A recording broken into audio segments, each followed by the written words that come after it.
He owned a mansion with 22 rooms, 5 cars, and a private jet.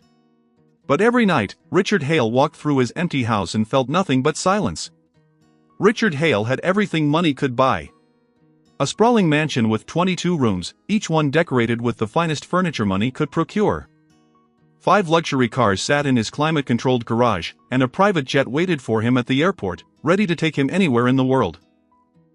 He was a titan of industry, a man whose name commanded respect in boardrooms across the country. But success in business had come at a profound cost. 3 years ago, on a rain-slicked highway, Richard's world had shattered. His wife, Claire, and his 6-year-old daughter, Emma, were killed in a car accident. The laughter that once filled his grand home died that day. The warmth was replaced by a chilling, hollow silence that seemed to seep from the very walls. To escape the crushing quiet, Richard buried himself in work. He took on endless meetings and business trips, anything to avoid coming home to a house that no longer felt like a home. He ate his meals alone at a massive dining table meant for a family. He slept in a king-sized bed, lying on one side, the other side cold and untouched. The man who had everything was, in truth, a man who had lost everything that mattered. He had stopped smiling a long time ago. His staff was minimal, a reflection of his reclusive life. A cook prepared his solitary meals. A driver took him where he needed to go. And there was Elena Morales, a housekeeper. Elena had been with the Hale family for nearly 5 years, a quiet, hard-working presence who moved through the mansion with grace and efficiency. Richard barely acknowledged her existence beyond a curt nod. But lately, Richard had noticed a change. Elena had started bringing her daughter to work. The little girl was named Sophia. She was just 3 years old, with a mop of curly brown hair and large, intelligent brown eyes that seemed to hold secrets far beyond her years. Every time Elena brought her, she would apologize profusely. "I'm so sorry, sir," she'd say, clutching Sophia's small hand. "My babysitter cancelled. She won't be any trouble, I promise." Richard would simply nod and walk away. Seeing a young girl running through his halls was too painful. It was a constant, agonizing reminder of Emma. The memories were like a splinter he couldn't remove, a wound that wouldn't heal. So he did what he always did, he retreated further into his shell. He avoided the child, her laughter, and her innocent presence. He convinced himself it was for the best, that he was protecting himself from more pain. But unbeknownst to him, a tiny force of nature was about to dismantle every wall he had built around his heart. Richard hated the sound of a child's laughter. It was a painful echo of a past he couldn't forget. But this little girl was different. Even though Richard actively avoided Sophia, he found himself noticing her. He hated it. He hated how his eyes would drift to the corner of the kitchen where she would sit, playing quietly with an old, tattered doll. The doll was clearly well loved, its head held on by a thread, its dress patched in several places. He noticed how she never touched anything without asking first, her manners impeccable for a child so young. He noticed how she hummed soft, simple tunes to herself while she played, a happy soundtrack to the somber house. And he noticed how she always said, "Thank you," to the cook for even a small glass of water. It grated on him. This child, with her gentle soul and unassuming nature, was a beacon of light in a house he had allowed to become a tomb. One rainy Tuesday evening, Richard came home early from work.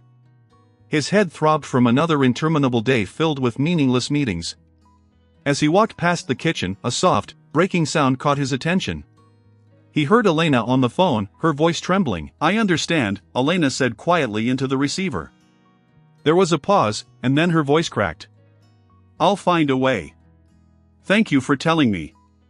She hung up, and Richard heard her sit down heavily. Through the crack in the door, he saw her at the kitchen table, her face buried in her hands. Richard should have walked away. It was none of his business. But something made him stop. He saw a pain in her posture that was deeply familiar. It was the same look he had worn for 3 years. The look of someone drowning silently, trying desperately not to let anyone see. "Elena, is everything all right?" he asked, his voice softening. She jumped, startled. "Mr. Hale. I'm sorry, I didn't hear you. Everything is fine." She wiped her eyes quickly, trying to compose herself.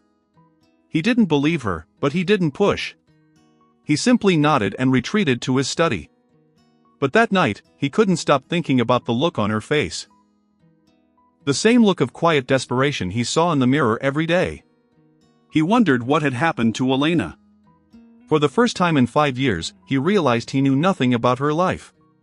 It was a stark reminder of the walls he had built, walls that not only kept people out but had also robbed him of his capacity for simple human empathy. The next day, that distant concern would turn into a burning curiosity. He saw her talking to herself.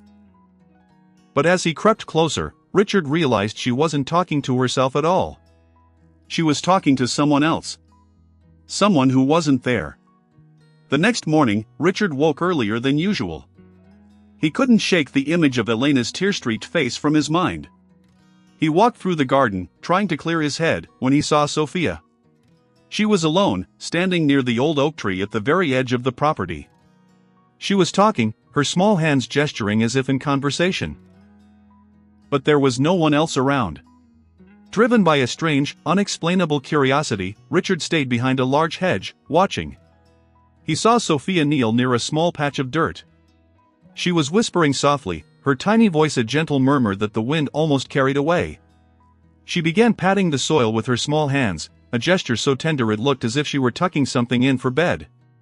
Richard felt a sharp, painful tug at his heart. He recognized that spot. That was Emma's garden. It was the place where his daughter and wife had spent countless hours planting sunflowers and daisies. He had never allowed anyone to touch it since the accident. The garden had grown wild and forgotten, just like his heart. Why was this strange little girl there? What was she doing in the one place in the house that still held the purest memories of his family? He told himself it was nothing. Just a child playing in the dirt, the way children do. But something about the scene stayed with him all day, like a splinter he couldn't remove. The image of her whispering to the earth, her hands so gentle and careful, burrowed into his mind. That night, for the first time in 3 years, Richard found himself standing at his bedroom window, staring out at the dark garden, wondering about a 3-year-old girl and the secret she seemed to be keeping. He didn't know it yet, but his life was about to change forever. A little girl with curly hair and a broken doll was about to teach the coldest, loneliest man in the city what it truly meant to be alive again. And it would all start with one simple decision: to follow her just once and see where she went. The next morning, he resolved to do exactly that. He told himself it was simple curiosity, but deep down, in a place he had locked away for 3 long years, something else was stirring. Something that felt almost like hope. He didn't want to spy on a child. But her secret whispered to him, a lure he couldn't resist. He had to know. The next few days, Richard watched quietly from his windows. He didn't say a word to Elena about what he had seen. He wasn't ready to explain it, not even to himself. Every morning, when Elena arrived to start breakfast, Sophia would slip outside to the garden before anyone noticed. And every morning, Richard found a reason to be near a window that faced the old oak tree. On Thursday morning, he finally found the courage to follow her. He kept his distance, remaining hidden behind an old stone wall covered in thick ivy. Sophia didn't see him. Her focus was entirely on her task. She carried a small tin cup in her hands, spilling a little water with each careful step she took. When she reached the garden, she knelt by the same patch of soil and poured the water slowly onto the ground. Then, she reached into the pocket of her worn little dress and pulled out something small and precious, a photograph. From his hiding spot, Richard couldn't see the image clearly, but the edges were torn, and the colors had faded, as if it had been held many, many times. Sophia placed the photograph gently against a small rock, propping it up so it faced the morning sun. She then sat down cross-legged in the dirt and began to speak. "Good morning," she said softly in her small, sweet voice. "I brought you water today, just like yesterday. Mama says flowers need water to grow big and strong, so I thought maybe you did, too." Richard's breath caught in his throat. He inched a little closer, careful not to make a sound, his heart pounding in his ears. The world around him seemed to fall away. "I miss you," Sophia continued, touching the photograph gently with one finger. "But Mama says you're still with me, even though I can't see you. She says you watch me from the stars every night. Is that true? Do you see me, Papa?" A sharp, icy shock ran through Richard's body. "Papa." The little girl was talking to a photo of her father. He watched as her small shoulders slumped slightly, the weight of her grief so plainly visible on her tiny frame. "Mama cries sometimes when she thinks I'm asleep," she whispered. "She misses you so much, Papa. I try to be good so she doesn't have to worry about me, too." Richard felt something crack inside his chest. It was a sound he hadn't heard in 3 years, the sound of his own frozen heart beginning to thaw. He had spent years trying to shut out the world, but this little girl's pain was so raw and pure, so similar to his own, that he couldn't turn away. He was about to learn that her secret was not just about loss, but about a resilience he had long forgotten. A 3-year-old girl was shouldering a burden that would break most adults. And she was doing it with a grace that left Richard speechless. Sophia sat in the garden, unaware she was being watched. She continued her conversation with the photograph, her small voice trembling slightly. "Mama's always tired, Papa," she said. "I try to help, but sometimes it's not enough. I clean my toys. I say thank you. I don't ask for treats even when I want them because Mama says money is tight now." Richard felt a lump form in his throat. It was a heartbreaking confession from a child. He knew all about hiding one's pain, but to see a 3-year-old doing the same thing, protecting her mother from the burden of her own sadness, was almost too much to bear. "But I still believe good things will happen," Sophia said, smiling now, even though her eyes looked wet. "Mama says if we're kind and patient, the universe gives back kindness, too. So, I try to be extra kind. Maybe today the universe will help Mama not be so tired anymore." She sat there a little longer, humming a soft tune before carefully picking up the photograph. She kissed it gently and tucked it back into her pocket, treating it like a treasure she had to protect. Then, she stood up, brushed the dirt off her dress, and skipped back toward the house. Richard stood frozen behind the stone wall for a long time after she had gone. His mind was racing. Elena was a widow. He had never known. In 5 years, he had never once asked Elena about her life outside these walls. He didn't know she had lost her husband. He didn't know she was raising a child alone. He didn't know she was working long hours just to barely make ends meet, all while carrying her own grief silently. He thought of Sophia's words. "I try to be good so she doesn't have to worry." A 3-year-old child was trying to carry her mother's sadness on her tiny shoulders. And she was doing it with grace and hope, something Richard hadn't felt in years. He thought about Emma. He thought about how he had convinced himself that feeling nothing was safer than feeling the pain of loss again. But watching Sophia, a child who had lost her father and was still finding reasons to smile, Richard realized something profound. He hadn't just lost his family. He had also lost himself. That night, for the first time since the funeral, he walked outside to Emma's old garden, knelt down in the dirt, and wept. The mighty Richard Hale, a man who commanded boardrooms and built empires, was kneeling in the dirt, sobbing like a child. And it was the most freeing thing he had ever done. Under the soft glow of the moon, Richard knelt in the very spot where Emma and Claire had once planted their flowers. The memories came flooding back, vivid and painful. He remembered Emma's laughter as she planted a seed, her tiny hands covered in dirt, her face full of joy. He remembered Claire's beautiful smile as she worked alongside their daughter, teaching her the names of every flower.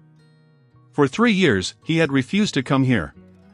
He had locked these memories away, convincing himself that it was the only way to survive. But standing in the garden, knowing the pain that Sophia carried, he couldn't hold it in any longer. The tears came, not quiet and controlled, but deep, gut-wrenching sobs that shook his entire body. He cried for his daughter, for the life she never got to live. He cried for his wife, for the future they had lost. He cried for himself, for the years he had wasted hiding from his grief, for the joy he had denied himself. He cried for Elena, a widow fighting to keep her family together, and for Sophia, a little girl who had lost so much but still believed in kindness. He cried until his throat was raw and his eyes were swollen.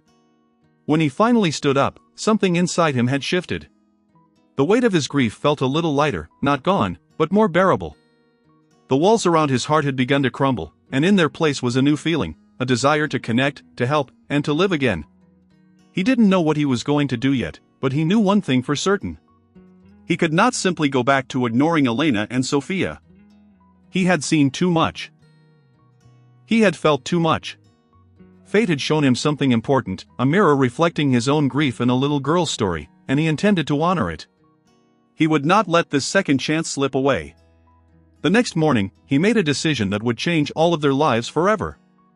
Richard didn't call Elena into his study to give her a new task. He called her in to do something far more difficult. He called her in to apologize. The next morning, Richard asked Elena to sit down with him in the study.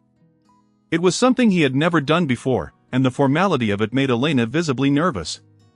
She sat on the edge of the chair, her hands twisting nervously in her lap. "Did I do something wrong, Mr. Hale?" she asked quietly, her eyes avoiding his. "No, Elena." "Not at all," Richard said gently. He took a deep breath, realizing how difficult this conversation was going to be. "I need to apologize to you. I've worked with you for 5 years, and I never once asked about your life. I never asked about your husband. I'm sorry." Elena's eyes widened in shock, then immediately filled with tears. How do you know about my husband?" she whispered, her voice trembling. Richard hesitated, not wanting to admit he had been secretly watching her daughter. But he had decided that honesty was the only way forward. "I saw Sophia in the garden," he confessed. "I saw her talking to a photograph. I didn't mean to intrude, but I couldn't look away." Elena covered her mouth with her hands, tears spilling down her cheeks. The secret she had been carrying for so long, the one she thought she had hidden so well, was finally out in the open. Her shoulders shook with silent sobs. "My husband, Marco, died 2 years ago," she finally managed to say. "A workplace accident. He was a construction worker. Sophia was only 1 year old. She barely remembers him, but somehow she still holds on to him. She talks to his photo every morning. I never taught her to do that. She just started on her own one day, and it broke my heart." Richard felt a wave of compassion wash over him. The pain in her voice was a mirror of his own. He had been so caught up in his own suffering that he had been blind to the suffering of others, especially the people who worked for him. He was about to discover that Elena was hiding an even deeper struggle, one that threatened to break her family apart. Elena wasn't just grieving. She was drowning. And the phone call Richard had overheard was a cry for help that he almost missed. "Elena, why didn't you tell me you were struggling?" Richard asked gently. "The phone call I overheard the other day, what was that about?" Elena wiped her tears, clearly embarrassed by the conversation. "It was about our apartment," she confessed. "The landlord is raising the rent. I don't know how I'll afford it on my current pay. I've been trying to find a second job, but it's hard with Sophia so young. Daycare is expensive, and I don't have anyone else to help me." Richard sat in silence for a moment, processing everything. All this time, Elena had been fighting a silent war to keep her small family afloat. She was showing up to work every day with a smile, never once asking for help or sympathy, while being crushed by the weight of financial insecurity and grief. "Why didn't you come to me?" Richard asked softly. Elena looked down, ashamed. "You always seemed so distant, sir. I didn't want to bother you with my problems. You have your own pain to carry." Her words hit him harder than she probably intended. It was true. He had built such thick walls around himself that even his own employees were afraid to approach him with their struggles. He had been so lost in his own grief that he had shut out the entire world, including the people who needed him the most. He had turned into the very thing he had always despised, a cold, uncaring man. "I want to help you, Elena," Richard said firmly, his voice filled with a new resolve.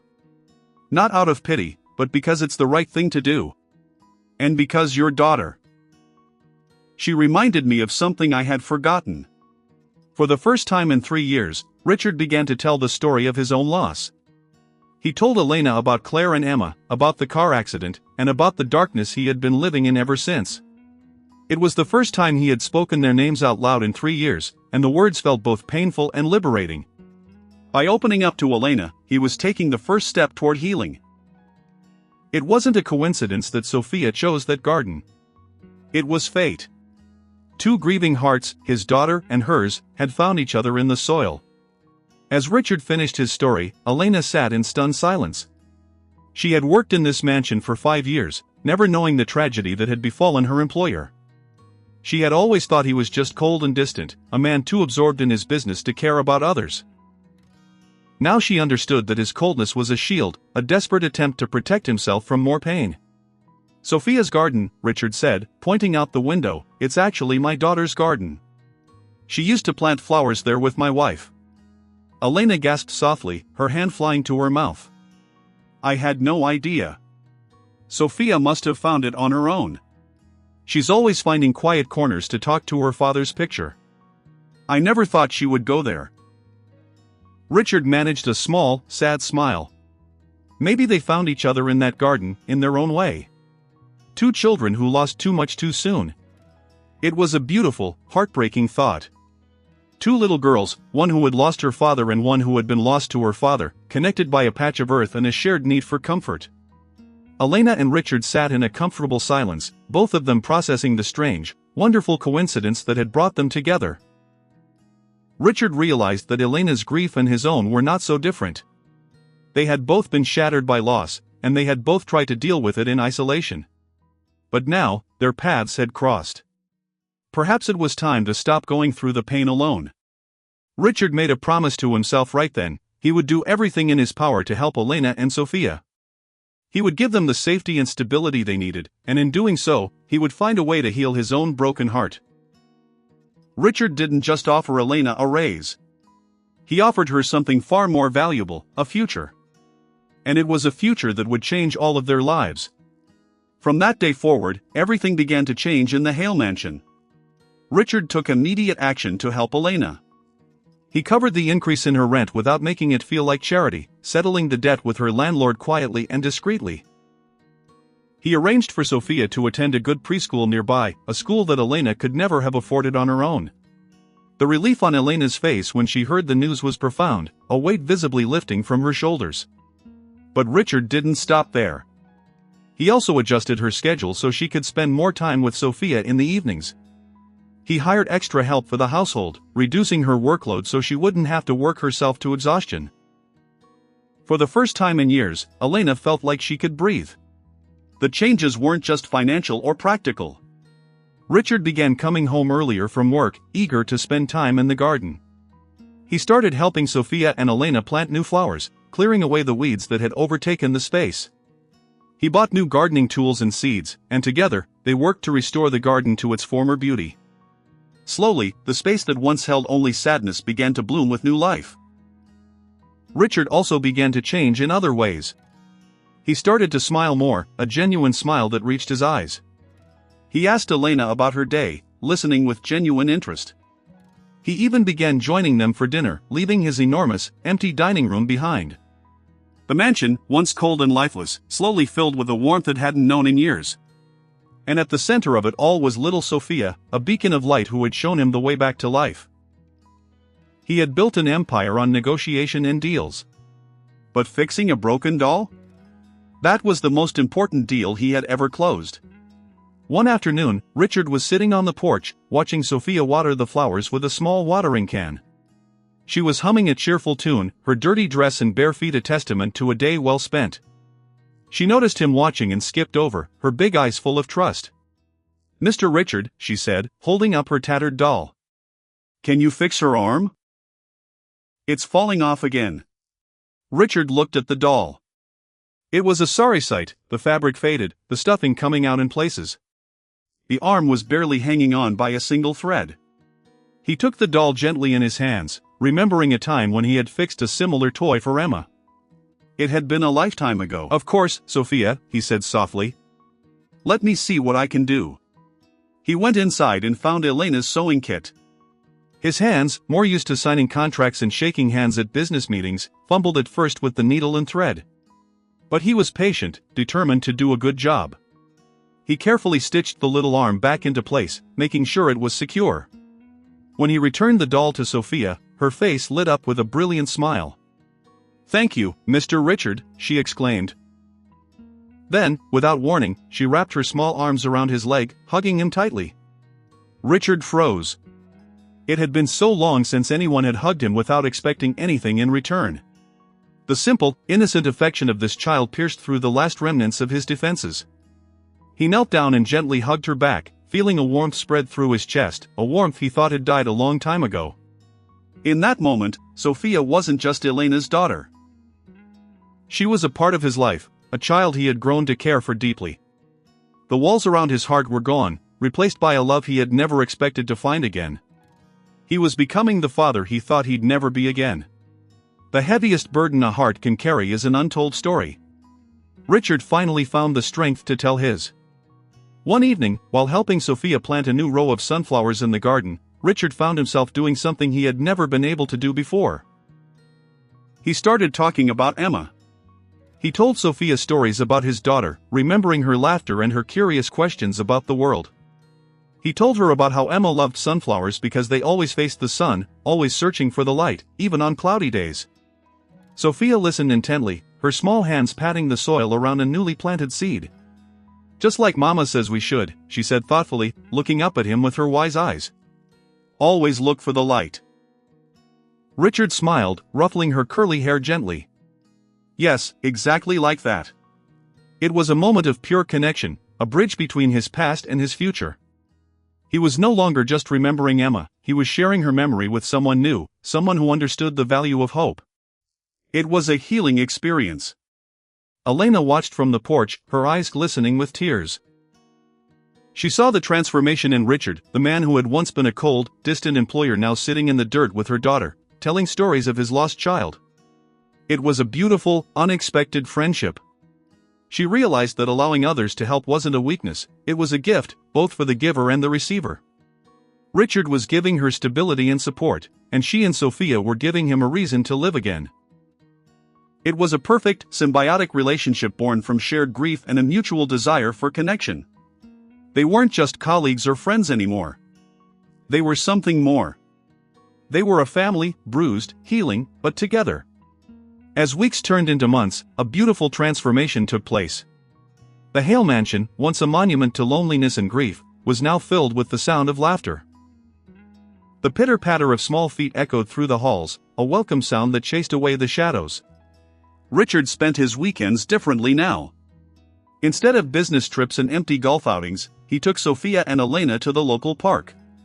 He pushed Sophia on the swings and helped her learn to ride the small tricycle he had bought her. He took them to the zoo, where Sophia's eyes widened with wonder at the animals, and to the beach, where she gleefully chased the waves. Sophia, once shy and reserved around Richard, now adored him. She would tug on his sleeve and ask him to read her bedtime stories, her favorite being The Little Prince. She would show him her drawings, proudly presenting crayon pictures of flowers and suns with big, smiling faces. Richard found himself looking forward to these small moments more than any business deal or important meeting.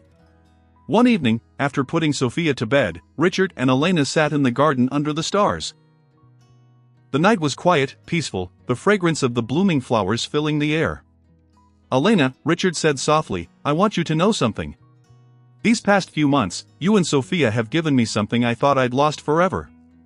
A reason to feel again. I was just existing before, not really living. But watching Sophia's kindness and her hope, even after everything she's been through, it reminded me what really matters in life." Elena's eyes glistened with tears. "You've given us so much, too, Richard. Stability. Safety. Hope.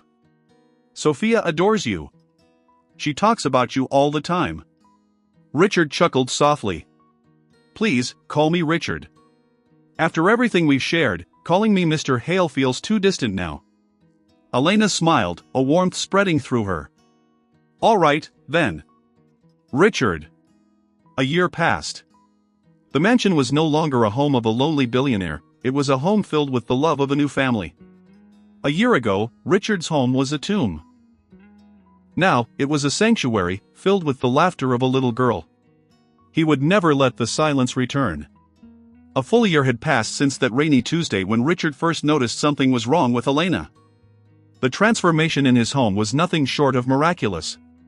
The grand mansion, once an echo chamber of silence and sorrow, now buzzed with life, laughter, and the constant sound of small feet running through the halls. Sophia, now 4 years old, had grown taller.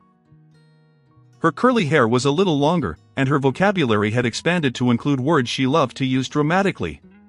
She still visited the garden every morning, but now Richard often joined her. They knelt side by side, tending to the sunflowers that had grown tall and proud. She would talk to her father's photograph, and Richard would add his own quiet words of comfort. "Your daddy would be so proud of you," Richard told her one morning. "You're the kindest, bravest little girl I've ever known." Sophia beamed up at him. "Mama says you're like a guardian angel that my papa sent to watch over us." Richard felt his heart swell with a profound emotion. He had never believed much in fate or destiny, but looking back at how everything had unfolded, from noticing a curious toddler in his garden to finding a new sense of purpose and family, he couldn't deny that something greater had guided him. He had been so lost, and through this little girl, he had found his way home. Elena, too, had undergone a remarkable transformation. The tired, worried look that had once been etched on her face was gone, replaced by a genuine, radiant happiness. She had even taken night classes to become a certified nurse, a dream she had put aside after her husband's death. Richard had supported her, funding her education. She still worked at the mansion, but now she was more than an employee. She was a valued and beloved member of the household. The two people who had taught him to live again were now a permanent part of his life, and he would do everything to keep them there. Richard knelt down in the garden, but not to plant flowers. He knelt to ask a question that would change the course of 3 lives. One crisp autumn evening, as the sun was setting, painting the sky with brilliant shades of orange and gold, Richard gathered Elena and Sophia in the garden. It was the same garden where Sophia had whispered her secrets to her father's photograph. It was the same garden where Richard had wept for the family he had lost. It was the perfect place for a new beginning. He knelt down, not in front of Elena as one might expect for a proposal, but in front of Sophia. He looked into her big, brown eyes and took her small hands in his. He was more nervous than he had ever been in any boardroom. "Sophia," he said softly, his voice trembling with emotion, "I care about you and your mom more than words can say. You've both brought so much light back into my life. I was wondering, would it be okay with you if I asked your mom to be a part of our family forever? Would that make you happy?" Sophia's eyes lit up like the sun itself. She nodded enthusiastically, a huge smile spreading across her face. "Yes. Then you can be like my second papa, and we can plant flowers together every day."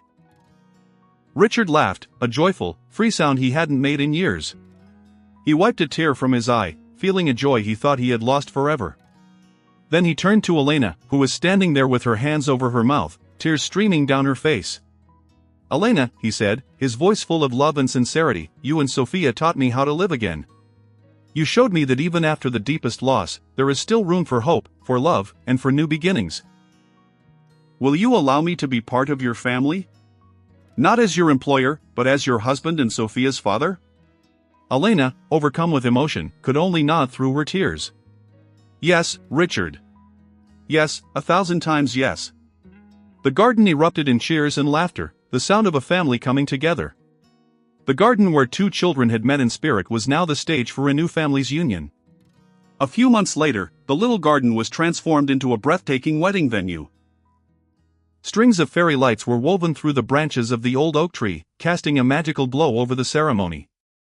The sunflowers Emma had once planted stood tall and proud, as if they, too, were celebrating alongside the newly formed family. Sophia, dressed in a tiny white dress with a crown of daisies in her curly hair, was given the most important job of the day, flower girl. She walked down the makeshift aisle, scattering a trail of rose petals with a serious, determined expression on her face. When she reached the end, she turned and watched her mother walk toward Richard, a smile of pure joy on her face. Richard stood at the altar, his heart pounding with a mixture of nervousness and overwhelming happiness. He watched as Elena, radiant in her simple white dress, walked toward him. She was the most beautiful sight he had ever seen. He had lost his first family, but by a twist of fate, he had found a new one. He had found a partner in Elena, a woman of incredible strength and resilience, and a daughter in Sophia, a child who had taught him the true meaning of hope. The ceremony was short and intimate, filled with tears of joy and laughter. When the officiant declared them husband and wife, Richard leaned in and kissed Elena, a soft, tender kiss that sealed their new bond. Sophia, not wanting to be left out, ran up and hugged both of them, wrapping her small arms around their legs. "I have a papa," she declared happily, looking up at Richard. "A real papa." Richard knelt down and hugged her tightly. Yes, you do, he whispered. And I have a daughter. In that moment, the past didn't matter. All that mattered was the present and the beautiful future they were about to build together. For the first time in years, Richard felt completely, utterly, and undeniably whole. He had thought he was teaching her how to garden. But she was the one teaching him how to live. The first year of their marriage was a whirlwind of love and adjustment.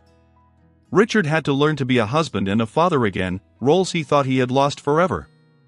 It wasn't always easy. He still had moments of sadness, moments when the memory of Claire and Emma would wash over him.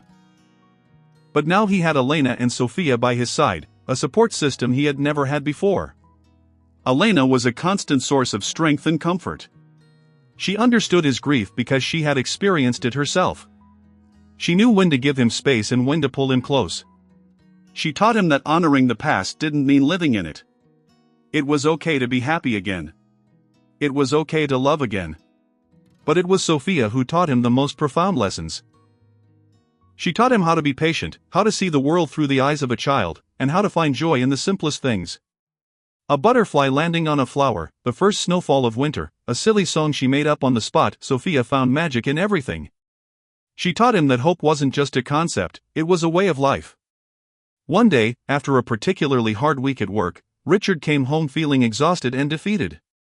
He sat on the porch, staring blankly at the garden. Sophia came out and sat beside him, leaning her head on his arm. "Are you sad, Papa?" she asked softly. "Yes, a little," Richard admitted. "It's been a hard week." Sophia thought for a moment. Then she pointed to the sunflowers, which were facing the sun. "Look, Papa. They're looking for the light. That's what we have to do, too. Even when we're sad, we have to look for the light." Richard looked at the sunflowers, then at Sophia. Her words hit him with the force of a revelation. She was only 4 years old, but she understood a fundamental truth that he had been struggling with his entire adult life. He pulled her into a hug, overwhelmed by her wisdom and her love. He had spent years trying to teach her how to be a good person, but she was the one teaching him how to be a better man. The little girl had found her voice. The grieving man had found his heart. And together, they had found a light that would never go out. The years passed, and the Hale mansion continued to be a home filled with love and laughter. The sunflowers grew taller and more magnificent every year, a living testament to the resilience of the human spirit. Sophia grew into a bright and curious girl, carrying her father's memory in her heart while embracing her new life with Richard and Elena. Richard, once the coldest and loneliest man in the city, was now a warm, loving father. He attended Sophia's school plays, cheering the loudest from the audience. He helped her with her homework, patiently explaining concepts until she understood. He even coached her soccer team, a sight that would have been unimaginable just a few years ago. The mansion was no longer a cold, empty shell. The halls echoed with the sounds of a happy family. The kitchen was often filled with the smell of Elena's cooking, with Sophia helping by making a mess. The living room was filled with toys, books, and the warmth of family movie nights. Richard had finally learned the lesson that Sophia had been trying to teach him all along, that even after the deepest loss, there is still room for hope, for love, and for new beginnings. He had found a second chance at happiness, not in the boardroom, but in a garden, with a housekeeper and her brave, hopeful little girl. He had learned that the smallest hearts often carry the biggest lessons, and that love, in all its forms, is the most powerful force in the universe. He had found his light. The old, wild garden was gone. In its place was a beautiful sanctuary, a symbol of how a broken family had been restored. Years later, the garden was more beautiful than ever. It was a vibrant tapestry of color, filled with sunflowers, daisies, and 100 other flowers that Sophia and Richard had planted together. It had become their sanctuary, a place of peace, reflection, and love. Every morning, Richard and Sophia still walked through the garden together. They would talk about everything, her dreams, her studies, her friends. It had become their ritual, a sacred time they shared. Sometimes, they would sit by the old oak tree, and Sophia would tell Richard stories about her father, Marco. She didn't feel sad anymore, only grateful for the time she had with him and the love she had found with Richard. One morning, as they were watering the sunflowers, Sophia turned to Richard. Papa," she said, "I'm glad you followed me into the garden that day." Richard smiled, his eyes filling with tears. "So am I, Sophia. So am I." He had followed a little girl into a garden and found his way back to life. He had found a daughter, a wife, and a family. He had found hope. He had found love. He had found his purpose. The little girl with the broken doll and the big brown eyes had taught the coldest man in the city what it truly meant to be alive again. And that was a lesson he would carry in his heart for the rest of his life. The sunflowers continued to bloom, a symbol of their beautiful, unexpected, and enduring love.